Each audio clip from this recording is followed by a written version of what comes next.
Bueno, pues Oliverio García Rojas es un profesional, un abogado y notario que empieza en la política de Guatemala cuando se abre una ventana de oportunidad para participar en la Asamblea Nacional Constituyente. Obviamente como abogado me interesó el tema, accedí a participar a través de una planilla en Alta Verapaz y a cuenta de eso pues empiezo a participar en la política en Guatemala. ¿Es cobanero? No, desearía ser cobanero, pero no, mis raíces son antigüeñas. Mi padre, que era abogado también, llega ya por 1949 a Cobán y yo pues era un bebé en esa época y nos quedamos viviendo en Cobán, muy enamorados de la gente de Cobán, que es gente muy sencilla, pero es muy franca, es muy leal y nos acogió a toda mi familia pues bastante bien. Oliverio, ¿por qué surgió el conflicto? ¿Por qué hubo guerra en Guatemala? ¿Por la Guerra Fría? Mire, Occidente, Oriente, lo que sucede Unión con Soviética. Guatemala es que nosotros siempre nos preciamos de nuestra situación geográfica y nos fascina decir Guatemala es el país de la eterna primavera. Pues sí, tenemos una posición geográfica muy privilegiada, pero esa posición geográfica también sirvió para que nosotros siempre seamos un tablero de ajedrez, diría yo, en donde juegan encima de nuestro territorio los actores. Y nosotros hemos sufrido los conflictos del comunismo, anticomunismo, de la guerra norte-sur, de la Guerra Fría, y posteriormente a eso nuestro país con los problemas, los conflictos, digamos, de la droga en Colombia, de la droga en Panamá, somos así como la verdadera frontera con los países grandes del norte. Y entonces nosotros aquí sufrimos el conflicto de tráfico de drogas, de tráfico de vehículos robados, de tráfico de armas. Decir la situación geográfica de Guatemala posibilitó que aquí se entrenaran elementos para ir a hacer una invasión a Cuba, que se nos metiera en el conflicto de los contras en Nicaragua. Es decir, siempre Guatemala, por su posición geográfica, ha sido un país, llamémosle, un lugar estratégico para para muchos intereses internacionales. Pero las Ahora, causas que generaron ahora, el las conflicto. causas del conflicto, pues como le reitero, somos un país muy especial. Yo le diría que difícilmente encontramos un país que a pesar de esa diversidad de culturas, de razas, de etnias, ha conseguido construir un nacionalismo. Pero todos esos conflictos que hemos tenido nos han ido limitando el desarrollo y nos han hecho más duras las situaciones que en otros países se han podido superar. Y nosotros tenemos las causas como la exclusión. Hace años hablábamos de la pobreza, ahora hablamos de la miseria. Hablábamos de desnutrición infantil y ahora hablamos de desnutrición infantil crónica. Hablamos de mala formación, de descuido de la niñez entre 1 y 5 años, de la muerte de las mujeres. Es decir, tenemos muchos conflictos que pues mantienen a la sociedad inconforme, y esa inconformidad de la sociedad y esa realidad de indicadores sociales muy pobres y muy bajos, pues generaron el conflicto que algunos atribuyen a que fue un alzamiento militar, otros que fue un asunto ideológico. Es una combinación de todo, pero realmente si no se hubiesen dado todas esas causas que le explico, de falta de oportunidades, de pobreza, de exclusión, de discriminación, pues posiblemente en Guatemala no se hubiese producido un movimiento guerrillero. Pero como existieron esas causas, se aprovecharon esas causas y se dio el fenómeno entonces de la confrontación armada. ¿Hubo alguna incidencia externa desde su perspectiva en Bueno, este es que conflicto? le reitero, siempre en Guatemala hemos tenido incidencia externa de diferentes ideologías, de diferentes posicionamientos políticos y de diferentes intereses internacionales. Siempre hemos sido nosotros los que a la larga, como se acostumbra a decir, los que hemos puesto los muertos. ¿Y cuáles fueron, Oliverio, en ese momento, cuando inicia el proceso de negociación, los principales desafíos políticos, pero también jurídicos, para que se pudiera emprender este diálogo? Yo creo que el primer desafío fue para quienes participaban en ese enfrentamiento armado interno, porque realmente la sociedad fue, por decirlo así, en general, fue indiferente al conflicto. Si retrocedemos a las épocas del conflicto, a esos 30 años de conflicto armado, pues las amas de casa seguían yendo al mercado, al supermercado, a sus reuniones, los médicos, los ingenieros, todo el mundo iba a sus oficinas, los alumnos iban a la escuela, como que si no hubiera guerra, como que si no hubiera problemas. Y entonces este enfrentamiento armado interno fue una guerra sorda que se desarrollaba básicamente en lo que a los capitalinos les fascina decir, el interior del país, como que nosotros fuéramos los del interior del país, fuéramos ciudadanos de segunda categoría, porque así nos han tratado muchas veces. Pero le digo, llega un momento tal en que la comunidad internacional y los propios ejército y guerrilla entienden que ya el tema del enfrentamiento armado no va a solucionar los problemas y que ya es un enfrentamiento armado que no tiene sentido, que no tiene razón de ser y que lo único que está haciendo es desangrando a la población y a la economía del país. Y entonces toman la decisión de terminar con ese enfrentamiento armado, y es, digamos, en sí el primer resultado que se busca en esas conversaciones de paz, en esos acuerdos a los que se llegaron. ¿Y qué fue lo que se negoció en ese proceso? Bueno, supuestamente se estaba negociando cómo poner fin a todas esas causas que dieron motivo al enfrentamiento armado. Y la primera causa, al final de cuentas, era ponerle silencio a las armas, terminar el enfrentamiento armado, lo que afortunadamente se consigue, ¿verdad? Porque también, aunque los acuerdos de paz no son todo lo que quisiéramos, ni han producido todos los efectos que quisiéramos, sí debemos de ser también absolutamente honestos al reconocer que el simple hecho de deponer las armas y que ya no siguiera el enfrentamiento armado, pues trajo una nueva época, una nueva era a Guatemala. ¿Cuál fue el papel de la comunidad internacional en este proceso de negociación? Bueno, de muchas maneras.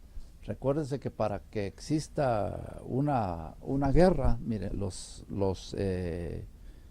expertos, los estudiosos de la guerra dicen que en una guerra hay un 30% de esfuerzo militar y un 70% de esfuerzo político. Entonces, una guerra necesita dinero, una guerra es cara. Y también diferentes actores internacionales pues colaboraban con los actores del enfrentamiento armado, pero se llegó al convencimiento de que todo ese dinero que se estaba gastando era inútil. Entonces, de muchas maneras, algunos materialmente, apoyando a uno u otro bando, con dinero, con armas, con elementos que servían para la guerra armada, y otros un sustento ideológico a las diferentes posiciones. Pero también entonces la comunidad internacional se da cuenta de que no es así el camino, el destino, y por supuesto, y eso es lo que le digo, que siempre somos como el tablero donde se juegan muchas cosas, porque la decisión entonces de ya no aportar, de ya no apoyar y de obligar a un acercamiento, pues se produce inicialmente fuera de Guatemala. Se produce inicialmente bilateral, digamos, algunas personas que apoyaban al ejército, otras personas que apoyaban, hablo de instituciones, países que apoyaban al ejército, la guerrilla, se van reuniendo bilateralmente y les van creando la idea de la necesidad de un acuerdo, de unas conversaciones para poner fin al enfrentamiento armado. Y ahí es entonces en donde empieza la mayor dificultad, porque concluido el enfrentamiento armado, ese 30% que le digo, empieza el mayor problema, el 70%, el esfuerzo político para poner fin a la guerra en Guatemala. Y ahí es donde se complica, porque sí, es fácil a la larga que se le pida a las partes que ya no haya disparos. Pero ¿y qué pasó con las causas que motivaron el conflicto? Y esas son las causas que aún persisten, porque no creo que haya alguien en Guatemala que me pueda decir a mí que no existe desnutrición infantil, que no hay causas de exclusión, que no hay falta de oportunidades, porque simplemente es irse a ver los indicadores y las realidades. Si este fuera un país de oportunidades, no tendríamos la migración enorme que hay hacia el norte en busca de esas oportunidades de los que se conoce como el sueño americano. No tendríamos la mortalidad infantil que tenemos, no teníamos la enorme e irresponsable paternidad que tenemos hoy. ¿Cuántas madres solteras existen en Guatemala?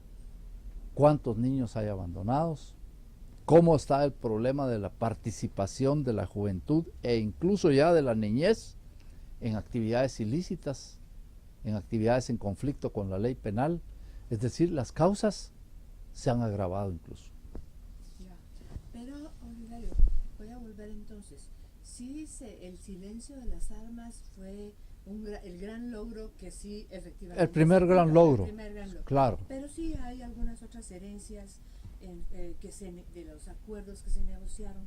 Voy a poner un caso, el Acuerdo de Identidad de Derechos de los Pueblos Indígenas, donde por primera vez los pueblos indígenas resultan protagonistas y resultan visibles en una realidad multiétnica que antes no se reconocía. Bueno, antes de los acuerdos de paz, ya la constituyente del 85 había reconocido, se reconoce en la Constitución esa realidad de la existencia de comunidades, pueblos indígenas con idiomas propios, con culturas propias, que se hace necesario empezar a identificarlos, a regular esas relaciones, pero sí, dentro de los acuerdos y las discusiones que se producen. Mire, en esto hay un tema. Cuando se habla de los acuerdos de paz, muchas veces se habla de que hubo sectores que no participaron, de que posiblemente se excluyó a personas, entidades o grupos que no participaron en los acuerdos de paz. Pero es que si no, entonces nunca se hubiera llegado a la conclusión de los acuerdos. Sería unas conversaciones de medio siglo. No se puede. Realmente, aunque sí hay, digamos, un déficit que creo que se repite en la historia, por ejemplo, en lo que pasa hoy en Colombia, en la que es el ejército y la guerrilla los que negocian a la larga esos acuerdos de paz. Sí, se le da participación a la sociedad civil, pero no se definen esos acuerdos como acuerdos nacionales, sino que acuerdos para poner fin al enfrentamiento armado interno. Entonces ahí empiezan a surgir algunos problemas y usted puede ver cómo en una reforma constitucional que desafortunadamente se desaprovechó porque se metieron otros temas que no correspondían, la población vota en contra de esa reforma constitucional. Posteriormente el Congreso de la República eleva a rango de leyes estos acuerdos a través de su reconocimiento, pero el tema es que no importa cuántas leyes hagamos, porque las leyes cuando no se cumplen se quedan simplemente en papeles. Aquí lo que es real es que en los últimos años se ha producido, yo diría que también como efecto de esos acuerdos de paz y de la nueva forma de ver las cosas, una mayor participación de la sociedad civil, no solo en los programas, en las sentencias, sino en la propia auditoría social hacia los funcionarios y a los gobiernos. Y eso es bueno. Y eso es bueno porque le va enseñando al funcionario que efectivamente no puede ser superior a la ley.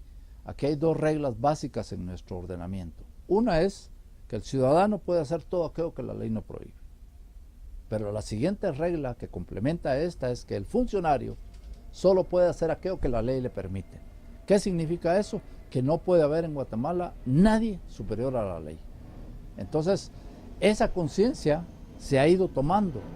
Y hoy por hoy, pues también producto de que ya no existe este enfrentamiento armado, de que existen esos lineamientos generales, llamémosle, en los acuerdos de paz, se empieza a producir una mayor interrelación de la sociedad guatemalteca y cosas imposibles que usted se creía, nuestros abuelos no podían creer que eso sucediera en Guatemala. Yo me acuerdo cuando estuve en el Escorial y escuché y lo vi, fui protagonista de una conversación entre un comandante de la URNG, específicamente le decíamos el Chucho, González Román, y Mario Sandoval Alarcón, en la que incluso se piden perdón dos individuos que ideológicamente habían sido grandes enemigos políticos y participantes a la larga de ese enfrentamiento armado interno. Esas cosas no creíamos que podían suceder en el país, como hoy tampoco podemos echar por un lado de que ya en muchos foros, en muchas instancias, en muchas instituciones coexisten los que antes fueron enemigos armados, hoy coexisten en determinadas instituciones, dentro del propio Congreso de la República, en los partidos políticos, en muchos lados, en los gabinetes de gobierno, coexisten estas posiciones tratando de ponerse de acuerdo para conseguir un desarrollo para el país, que es difícil, absolutamente, es difícil, porque hoy por hoy, les reitero, seguimos siendo objeto de presiones externas, ¿verdad?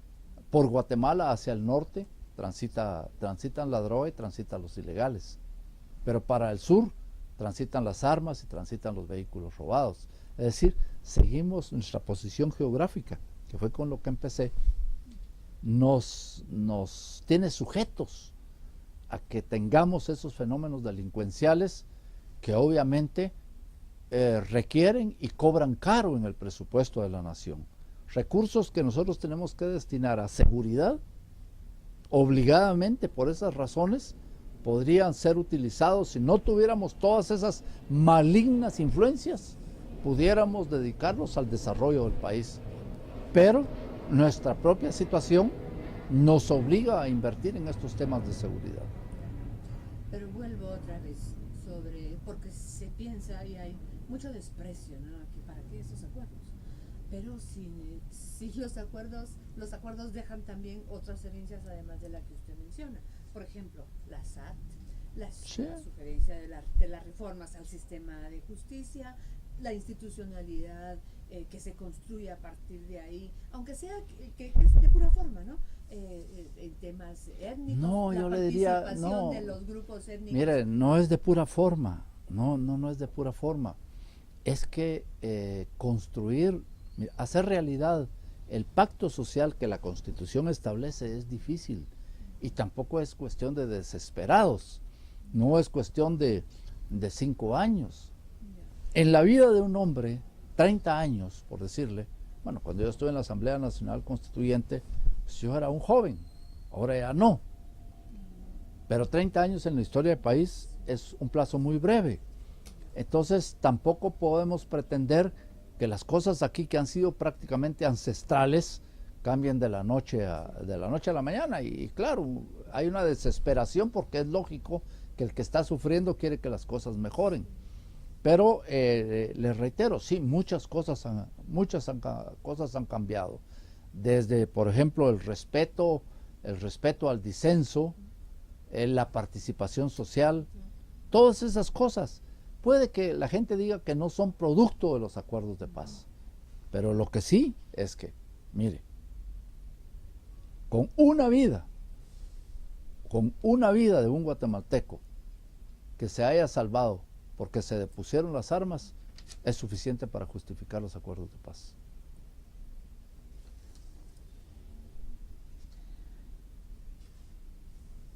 Para usted, Oliverio, tan conocedor de la realidad y además de las interioridades de los acuerdos, ¿cuál es el acuerdo más importante, más significativo, o el acuerdo que usted no hubiera dejado jamás fuera en esa negociación? Yo creo que no se ha dejado afuera. No, ¿cuál es el acuerdo? Mire, todos los acuerdos son importantes, pero hay un acuerdo que yo le prestaría, que le presto, no le prestaría, le presto mucha atención, que es todo lo que habla de la realidad socioeconómica del país. ¿Por qué? Porque nuestros indicadores, les reitero, siguen siendo pésimos, siguen siendo malos. Estamos hablando de tasas de desnutrición, de tasas de mortalidad infantil, de toda una serie de indicadores sociales que nos obligan a acudir, digamos, a esos acuerdos como una guía para saber qué podemos hacer hacia futuro.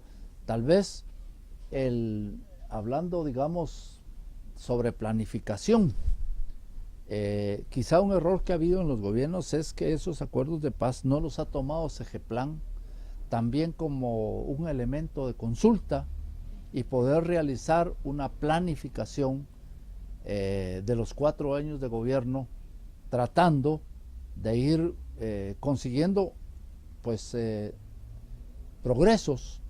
Usted ve que tenemos el tema de las metas del milenio. Pues las metas del milenio, muchas de esas metas están contempladas dentro de los diferentes acuerdos de paz, pero el problema que tenemos en Guatemala es que como yo no participé, entonces la cosa es mala o no sirve o es incompleta. No, no se trata de eso. Se trata de que en estos acuerdos de paz se trataron con mucha seriedad muchísimos temas que nos crean conflictos en Guatemala, que nos crean situaciones que todavía no hemos logrado superar, y entonces pienso que esos acuerdos de paz, porque se discutieron en instancias de mucho respeto y afortunadamente por opiniones disidentes, ¿verdad? Y contrarias y opuestas muchas veces, entonces esos documentos no deben de estar solo así metidos en una biblioteca, ¿verdad? Ah, qué bonito, yo tengo aquí los acuerdos de paz. No, debemos de leerlos para recordarnos que lo que estaba sucediendo nos llevó a la guerra y que no es posible que esas cosas se agraven y vuelvan a suceder porque no queremos regresar al conflicto armado. Debemos de tener la visión los guatemaltecos de que esos acuerdos de paz sí nos pueden servir de mucho y pueden ser una guía para un buen plan de gobierno. Oliverio, ¿cuál fue el acuerdo que generó mayor dificultades para el consenso? Mire, todos. Todos. Bueno, quizá el más fácil fue el tema de acabar con derechos humanos, con las armas, pero de ahí para adelante todos los acuerdos son difíciles porque las situaciones son difíciles de solucionar, y entonces en un acuerdo tampoco puede haber una varita mágica que porque se firma el acuerdo el problema está solucionado. No, todos los acuerdos realmente tienen y tuvieron muchas dificultades y las van a seguir teniendo. El reto es cómo podemos conseguir esas metas que se pensó que eran probables y que yo sigo creyendo que sí son posibles en el país. Bueno, creo que ya hablamos de lo de aquí. Nosotros se desarrolla todo un proceso aquí con la Asamblea de Sectores Civiles, incluso muchos dicen, se autoexcluyeron los que no quisieron estar, ¿verdad? Algunos han mencionado que el ejército llegó ocasionalmente y mencionan, por ejemplo, a Balcón, ¿no? Otros dicen el único que no participó fue el CACIF, pero el CACIF también estuvo en la reunión de Otto, ¿verdad? Discutiendo algunos temas y después pues la situación cambió. Entonces, sería bueno, ya no lo voy a tocar mejor, Oliverio, porque ya usted mencionó que es imposible una negociación tumultuaria, ¿verdad? Tiene que ser con los actores fundamentales que pueden incidir, tomar decisiones, etcétera, aunque hay quejas de que no se tomaron todas las propuestas de la sociedad civil. Pues se lo comparto para que Sí. usted vea. ¿Usted qué momento destacaría sobre otros ahí en la negociación que fue o determinante o que hubo un obstáculo y un problema Mire, y que detuvo la negociación? ¿Cuál fue ese, como usted dice, el péndulo que hubo ahí en un proceso tan complicado como ese? Mire, yo destacaría, digamos, 2 o 3 momentos. Primero, como le digo, esas conversaciones, llamémosle oficiosas, se les denomina, que no eran públicas y que se hicieron antes de empezar realmente el proceso de negociación. Eso es, digamos, de resaltar porque hubo actores internacionales y nacionales que influyeron para que las partes en el conflicto tomaran la decisión de acudir a la mesa. Esa es, digamos, la intención. El segundo punto que yo resaltaría es el Escorial, porque en el Escorial se produce por primera vez una relación directa entre URNG y los partidos políticos guatemaltecos, con presencia de la comunidad internacional y también con presencia, digamos, de la Comisión de Reconciliación Nacional. Cuando se produce ese primer evento, realmente se rompe, podríamos decir, se rompe el hielo, como se acostumbra a decir. Usted llega a una reunión y la cosa ahí no camina, la reunión no arranca, porque las posiciones de los invitados, llamémosle, están desconfiando el uno del otro y nadie quiere hablar. Entonces el Escorial rompe el hielo y acerca, y lo importante aquí es quiénes se acercan, porque no fue el ejército, es los partidos políticos y URNG. Y entonces eso demuestra que existe la voluntad de que entre guatemaltecos resolvamos nuestras diferencias. Ahí ese es un momento crucial, porque si hubiese fracasado el Escorial, no continúan los acuerdos, no se llega a los acuerdos de paz, no continúan las conversaciones, porque en el Escorial surge incluso una especie de cronograma de reuniones en las que ya nos obligamos los guatemaltecos a tomar decisiones para poner fin a lo que nos está agobiando. Eso es importante. Y luego, digamos, un tercer elemento es cuando se firma el primer acuerdo. Porque entonces esa firma del primer acuerdo lo que denota es que sí, hay voluntad de reunirse, pero también hay voluntad de llegar a conclusiones y precisamente a acuerdos para resolver el problema. Y el cuarto, obviamente, pues ya es el tema de que se firman los acuerdos de paz de manera pública, en la que participa el presidente de la República, que es quien significa la unidad nacional, y participan otros actores, pues que en su momento participaron en esas conversaciones y en esos diálogos. Son diferentes, podrían haber más como instancias que habría que resaltar, pero yo le digo, uno es, como yo siempre pienso, uno es cuando expresamos nuestra voluntad de, sí, vamos a trabajar juntos, o queremos trabajar juntos. La otra es, pongámonos a trabajar, ¿verdad? Y después, comprometámonos a trabajar. Y todos esos momentos, le digo, puede que haya muchos más, pero yo resalto el momento del Escorial porque fue muy importante, la preparatoria que, digamos, fueron esas reuniones informales antes de la primera reunión oficial, y luego cada uno de los diálogos y conversaciones para conseguir cada acuerdo son importantes, pero resalto esos porque creo que son los que le dan significación a lo que sucedió en la historia moderna de nuestro país. ¿Y cómo se rompió el hielo allá en el Escorial? Cuente.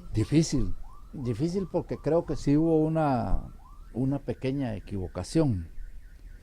El diálogo obviamente era entre guatemaltecos, pero la Comisión de Reconciliación Nacional elaboró un método un poco, para mí hasta el día de hoy, equivocado. Primero pone en el mismo hotel, pues me imagino que por razones de seguridad,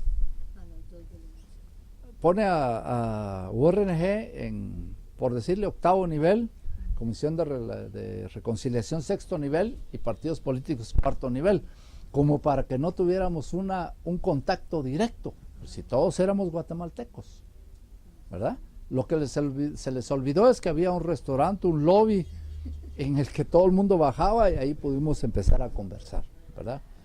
El siguiente error, que quizás es una de las causas por las que yo me involucré más en esto, es que la Comisión de Reconciliación establece que una sola persona va a servir de vocero para cada grupo. Y entonces se designa por parte de URNG a Pablo Monsanto. Y solo él podía hablar a nombre de URNG y solo él dar declaraciones. Y por parte de los partidos políticos, pues se me designa a mí como portavoz de los partidos políticos y solo yo podía hablar en las reuniones y solo yo podía dar declaraciones de prensa. ¿En las reuniones también? Sí, en las reuniones solo habló Pablo Monsanto y solo hablé yo, en esa primera reunión. Entonces, eso genera, digamos, pues para mí fue equivocado, ¿verdad? Aunque posteriormente, pues como le digo, hubo toda esa interrelación, porque al fin de cuentas todos éramos guatemaltecos. Y entonces se empieza a darse esa interrelación y ese intercambio de ideas, que es donde realmente se produce y se analiza si la otra persona realmente tiene voluntad de hacer las cosas y si realmente hay sinceridad en el tema. Así sucedieron las cosas en el Escorial. Para mí, pues yo estaba prácticamente en los inicios de mi carrera política y haber tenido esa responsabilidad de ser el portavoz de los partidos políticos, pues quizá me terminó de endurecer de alguna manera y formar. Y nunca se olvidará en la vida que cuando a mí me tocó hablar a nombre de todos los partidos políticos, digamos al momento en que yo iba a hablar, yo sentía como calambres en todo el cuerpo, porque era una responsabilidad enorme sobre mí estar hablando con URNG. Había temores incluso físicos de qué podíamos decir, cuál iba a ser la reacción de los guerrilleros que eran armados y nosotros no armados, cuál iba a ser la reacción, qué iba a suceder cuando viniéramos a Guatemala con nuestra integridad física. Es decir, todo eso pasó por mi mente y cuando le digo iba a empezar a hablar, le garantizo, yo tenía un calambre en todo el cuerpo y creo que me sudaba todo el cuerpo. Porque no era temor a decir las cosas, porque afortunadamente siempre digo lo que pienso, sino temor a la responsabilidad que en ese tiempo, en un joven, se me puso sobre las espaldas esa carga pesada. Pero afortunadamente creo que salimos bien de esa reunión y pues aquí estamos el día de hoy. Sandoval Alarcón le llevó un Cristo negro. Sandoval Alarcón les obsequió a ellos una réplica del Cristo de Esquipulas y una botella de ron, no me recuerdo. ¿Qué le dio a los partidos? Y había nada. Nada. Buena voluntad. No, que era lo que necesitábamos realmente. Pero el gesto de Mario Sandoval Alarcón no fue simplemente darle un Cristo, que a la larga, usted sabe, el Cristo de Esquipulas se le denominaba el comandante de los ejércitos de liberación.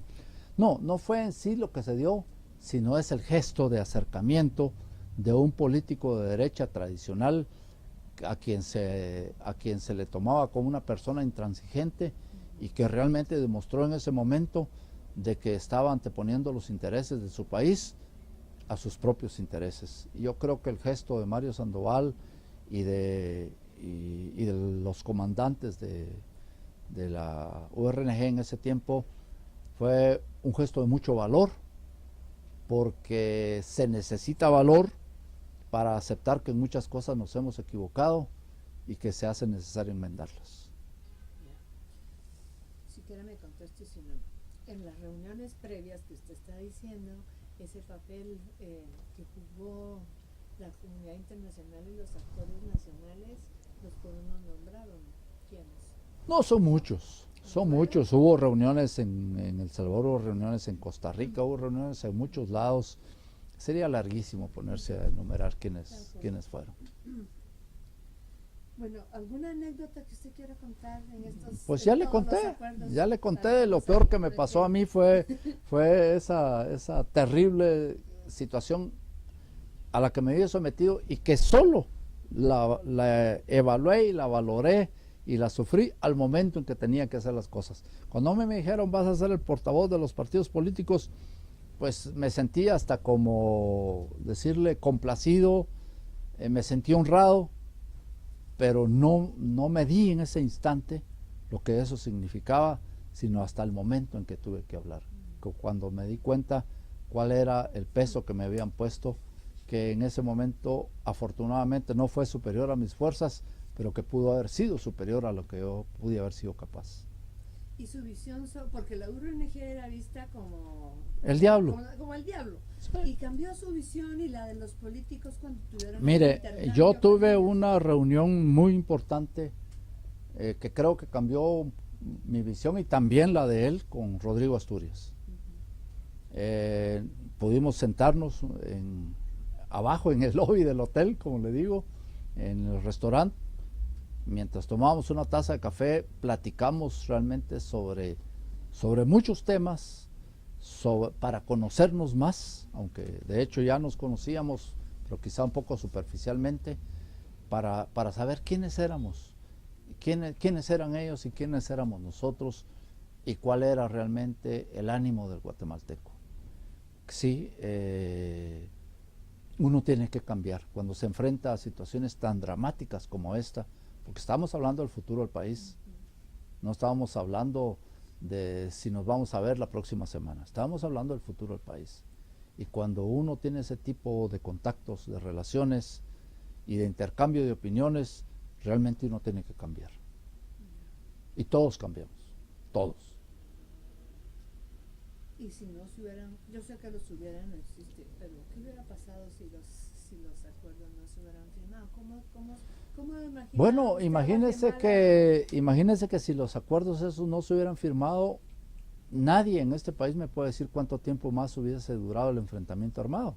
Nadie me puede decir si se hubiera rendido a alguien, si rápidamente porque se hubieran quedado sin plata o sin recursos, la guerra o este enfrentamiento hubiera languidecido. No, nadie puede saber eso. Yo le diría que ¿qué hubiera pasado si no hay un fin al enfrentamiento armado? Pues lo primero es que hubiéramos seguido con la guerra. ¿Cuántos guatemaltecos más se hubieran muerto sin necesidad? Aprovecho esta respuesta para preguntarle a usted, a su entorno, a sus conocidos, ¿qué significa estar ya esto es especial para los jóvenes, en un contexto donde no hay un conflicto armado, donde no hay secuestros, donde no hay masacres? ¿Cuál es ese cambio? Mire, que no existan los asesinatos, los secuestros y las masacres de orden político. Mire, quizá un cambio fundamental, un cambio fundamental era que yo creo que hubo un momento en la historia de los gobiernos militares en que existió una política de violación a los derechos humanos. Y eso cambia al momento que se aprueba el Pacto Social, la Constitución Política de la República de Guatemala, y se empieza con un sistema, aunque las elecciones no son la solución, es un mecanismo y es una demostración con elecciones de carácter transparentes y libres, y empieza a dejarse por un lado todo el tema de la violencia política. Pero desafortunadamente nos surge entonces el otro tipo de violencia, el tipo de esta violencia amparada, financiada, explotada por el crimen organizado. Y desafortunadamente hoy no tenemos los muertos del enfrentamiento armado interno, pero tenemos los muertos de una criminalidad desbordada en el país. ¿Cómo los partidos y los políticos? Yo le diría que muy poco, porque les reitero, desafortunadamente, documentos que son históricos, porque obviamente forman parte de la realidad de este país, fueron dejados un poco por un lado. Los partidos políticos no han logrado todavía en Guatemala constituirse en instituciones de verdadero derecho público. Hay un nacimiento, presencia y muerte de los partidos políticos demasiado rápido en Guatemala. Tenemos una tendencia a seguir creando partidos políticos. Hoy creo que tenemos 28 partidos políticos, muchos de los cuales ni siquiera tienen definida una ideología, sino que se basan más que todo en un posicionamiento económico, que no es diferente de los posicionamientos económicos de los otros partidos. Existe entonces una desconfianza de la sociedad hacia el sistema de partidos políticos, y se necesita empezar ahora, creo yo, a partir de los eventos del año anterior, a generar confianza en la población, credibilidad en las instituciones. Se ha perdido la credibilidad de muchas instituciones tradicionales en Guatemala, y creo que eso no es bueno para el desarrollo del país.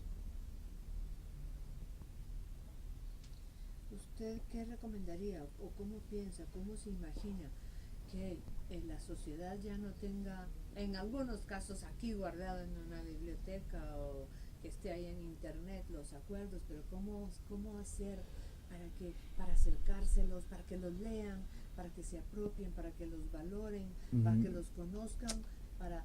Bueno, mire, yo más que leer los acuerdos de paz, yo le diría que todos sabemos lo que ahí adentro está. Los jóvenes también. Todos sabemos. ¿Sí? Es que vea, en la medida que cada uno de nosotros cumpla con responsabilidad, con honestidad, cabalmente sus obligaciones, eso es lo que pretendían o pretenden los acuerdos de paz. El que es estudiante, que estudie. El que va a la universidad, que tenga la conciencia de que es un privilegiado y que debe de asistir y estudiar en la universidad, y no poner en desperdicio una plaza que pudiera ser ocupada por otra persona que realmente quiera hacer bien las cosas. El empleado público, que haga las cosas. El que tenga que pagar impuestos, que pague los impuestos que le corresponde. Esos son los verdaderos acuerdos de paz, no los documentos que se firmaron. Los documentos son la expresión, son una guía, pero realmente lo que cambia a este país es que cada uno de nosotros haga con responsabilidad lo que le corresponde. Pero esa guía podría servir de plan de gobierno ante lo que hemos no visto, exactamente ¿no? como plan de gobierno, pero sí puede ser un referente muy valioso. Puede ser, esos acuerdos de paz pueden ser un referente muy valioso para la elaboración de programas y planes de gobierno. ¿Por qué no puede ser como un plan de gobierno? Si ahí están contemplados. Porque no es, porque los acuerdos de paz tampoco son programáticos. Elaboran, digamos, ideas, elaboran conceptos, metas, objetivos, pero para que suceda algo debe haber un orden, debe haber una planificación, deben de ubicarse los recursos, es decir, pueden servir como un muy buen referente, pero hay que hacerlo realidad, y la realidad solo se hace a través de un programa, de una planificación y de acciones muy determinadas.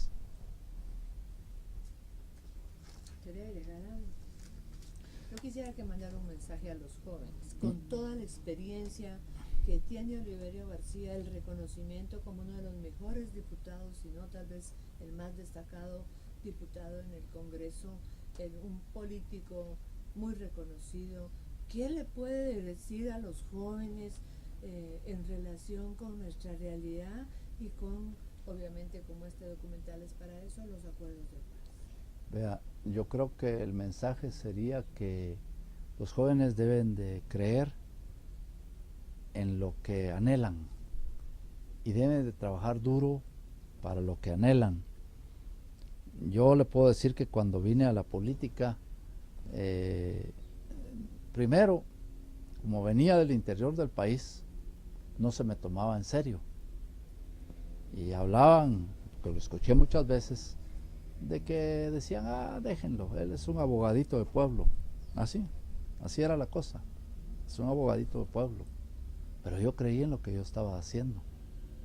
Y la vida me ha enseñado a mí, y se lo he transmitido a mis hijos, de que uno puede lograr muchas cosas si realmente se las propone. Y, relacionado con los acuerdos de paz, los jóvenes de este país deben de creer en sí mismos, deben de ser responsables, y con esa responsabilidad y la confianza en sí mismos van a hacer realidad los acuerdos de paz. Porque también el progreso individual puede conducirnos al progreso de las comunidades. Pero debemos de creer en nosotros, debemos de creer en el guatemalteco. Y eso es lo que los jóvenes deben de hacer. No sentir que porque hay un obstáculo voy a dejar de hacer las cosas. En la vida siempre debe de haber obstáculos para nosotros superarnos. Y ese es el mensaje a la gente joven de este país. El abogadito pueblo, pues hoy está aquí. No me dejé vencer por esos individuos que me querían ver así y que me menospreciaban, me discriminaban. No, uno debe de luchar por lo que cree que puede conseguir.